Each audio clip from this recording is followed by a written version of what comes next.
फल है। ऐसे भगवान विष्णु को हम बार बार नमस्कार करते हैं।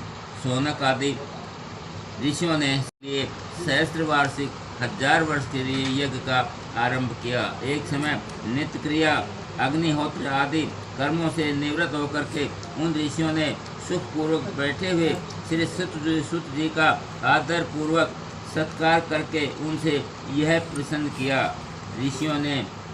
ऋषि पूछने लगे कि हे सुत जी महाराजा, आपने सुख को देने वाले वेदों के सभी सिद्धांतों का हमें भली भांति सुनाया। हम लोग इस समय भय को देने वाले यमराज के मार्ग का वृत्तांत सुनना चाहते हैं।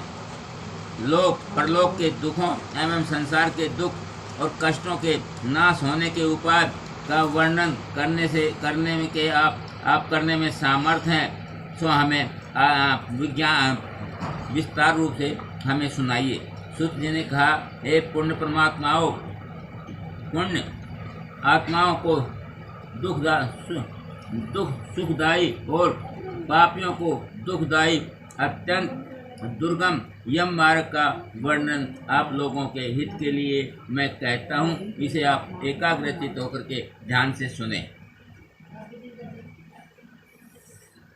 भक्ति मार्गों बहुविध कथितों को भवता गम।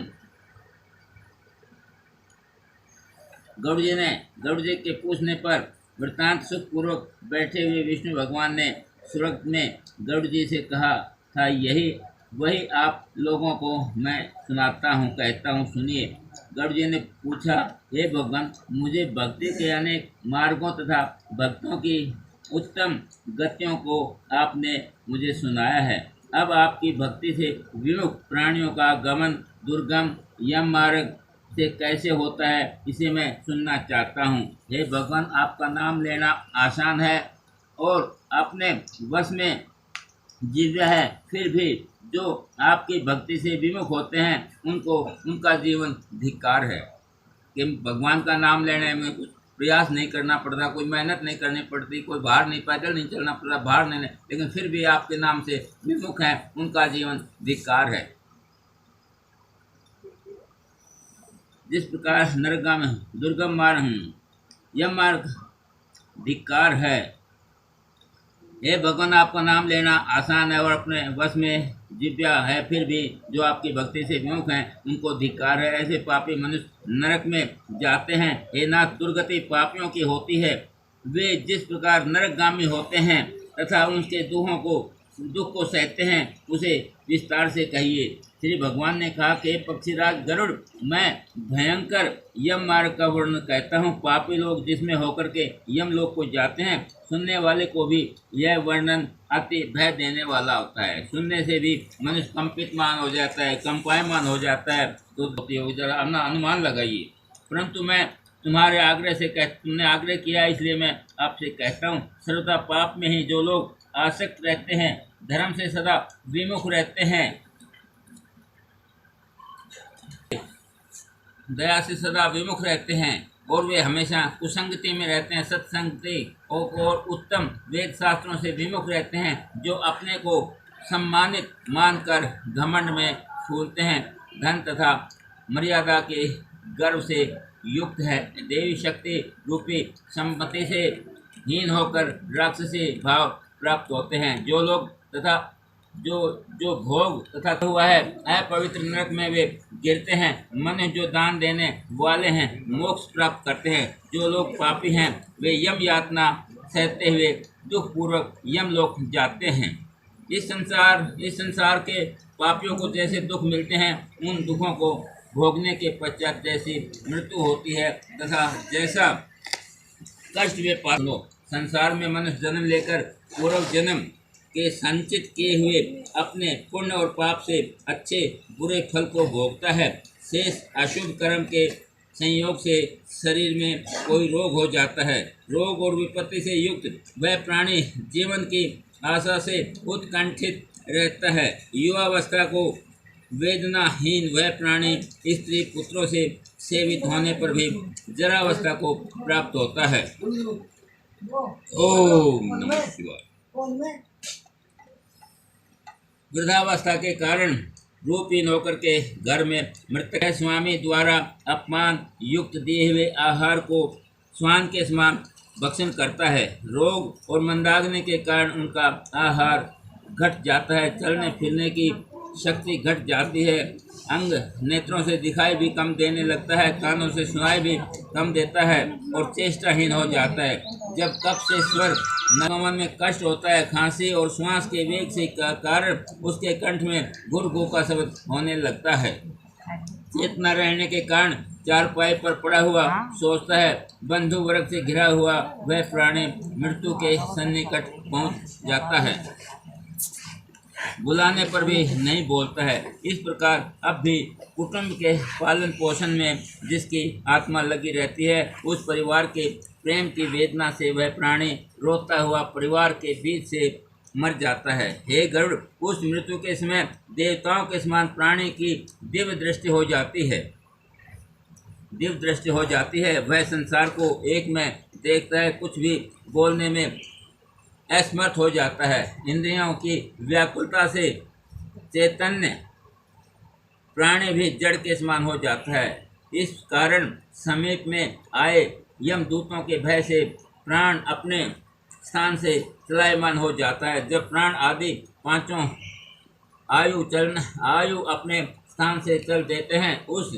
समय मरते हुए प्राणी को एक क्षण भी कल्प के समान बीतता है। 100 बिच्छुओं के काटने से जो पीड़ा होती है, वैसी पीड़ा उसे सहन करनी पड़ती है, वैसी ही व्यथा श्वासों के निकलते समय होती है। उस जीव के मुख से यमदूतों के भय से लार और फेन गिरने लगता है। अतः पापियों का प्राणवायु गुदा के मार्ग से बहिर्भूत होता है, अर्थात गुदा के मार्ग से उसके प्राण निकलते हैं। को यमदूत मिलते हैं जो क्रोध से लाल नेत्र वाले, भयानक मुख, पास और दंड को लिए नगन शरीर दांतों को पीसते हैं, टेढ़े मुख वाले, विशाल नख रूपी शास्त्र वाले, पांवों के समान काले शरीर वाले, ऊपर को उठे हुए केस वाले यमदूत वहां आकर के ऊपर रहते हैं। वह प्राणी उन दूतों को देख करके भय से मल मूत्र को त्याग करने लगता है। वह जीव हाय हाय करता हुआ शरीर से निकलकर अंगुष्ठ मात्र शरीर को धारण करता है और मोहवश अपने घर को देखता है और यमदूतों द्वारा उसी समय पकड़ लिया जाता है। उस अंगुष्ठ मात्र शरीर को यातना रूप शरीर से ढककर गले में रस्सी बांधकर यमदूत इस प्रकार ले जाते हैं जैसे अपराधी पुरुष को पुलिस पकड़ कर ले जाती है, राजा का सिपाही पकड़ कर ले जाते हैं। इस प्रकार मार्ग में वे ले जाते हुए वे यमदूत उस जीव को धमकी देते हैं तथा बारंबार नरकों के भयानक दुखों का वर्णन करते जाते हैं। वे दूत कहते हैं, अरे दुष्ट आत्मा, तू शीघ्र चल, तुझे यमलोक को जाना है और कुंभीपाक नरक आदि नरकों को भोगना है, अतः तू देर न कर। यमदूतों की ऐसी बोली एवं अपने बंधु वर्ग के विलाप को सुनता हुआ वह जीव हाय हाय करता है। उसे यमदूत प्रताड़ना करते हैं, टूट जाता है। अपने पाप के कर्मों के रमण मात्र के भय से कांपता हुआ यम मार्ग के कुत्तों से काटाया जाता है। जब मार्ग में प्यास और क्षुधा से पीड़ित होता है तो पवन की प्रबलता और सूर्य के तेज से तप बालू में चलना पड़ता है। विश्राम छाया रहित मार्ग में चलने से असमर्थ हो जाता है। तब यमदूत कोड़ों से मारकर उस जीव को घसीटते मूर्छित हो जाता है। इस प्रकार अंधकार में यमलोक में वह जीव पहुंचता है। उसकी वे यमदूत घोर नरक की यातना दिखाते हैं। वह जीव यमलोक में पहुंचकर यमराज के दर्शन कर तथा घोर नरक की यातना को देखकर एक मुहूर्त में यमराज की आज्ञा से फिर मनुष्य लोक में आता है। वह जीव यहाँ आने पर अपने पूर्व शरीर में पुनः प्रवेश करने की इच्छा करता है, परंतु उसे यमदूत पास में बांधे रहते हैं। इस कारण भूख और प्यास से दुख को वह बिल्कुल विकल होकर के सहता और विलाप करता है, रोता है। तब पुत्रों द्वारा मृत्यु के स्थान पर दिए गए पिंड और मरने के समय दिए हुए दान को वह जीव ग्रहण करता है।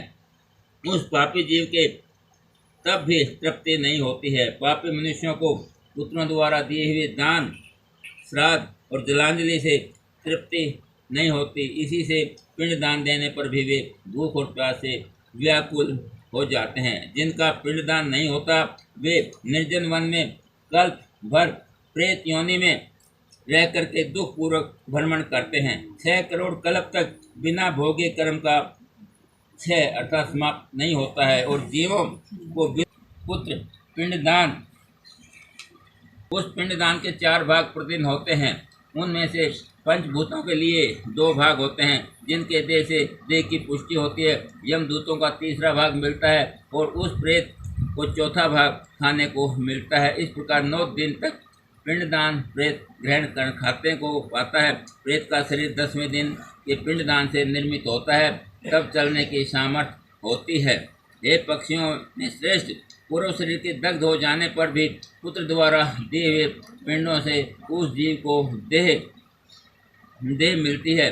हाथ भर का शरीर पाकर के वह जीव यमलोक पथ में शुभाशुभ कर्मों को भोगता है। अब जिस प्रकार 10 दिन के दिए पिंड से शरीर बनता है उसे कहते हैं। प्रथम दिन के पिंड से सिर, गर्दन और कंधा, दूसरे दिन के पिंड से हृदय, तीसरे दिन के पिंड से बनता है। पेट चौथे दिन के पिंड से तथा नाभि 5वें दिन के पिंड से उत्पन्न होती है। छठे दिन से पिंड से कमर, गुदा, गुप्तांग भाग और मांस पिंड तथा हड्डी आदि 7वें दिन के पिंड से बन जाता है। जंघा और पैर 8वें 9वें दिन के 2 पिंडों से उत्पन्न होते हैं और 10वें दिन के पिंड से उस देह में भूख और प्यास की उत्पत्ति होती है। भूख प्यास से पीड़ित प्रेत पिंड के उत्पन्न शरीर को आश्रय लेकर के 11वें और 12वें दिन के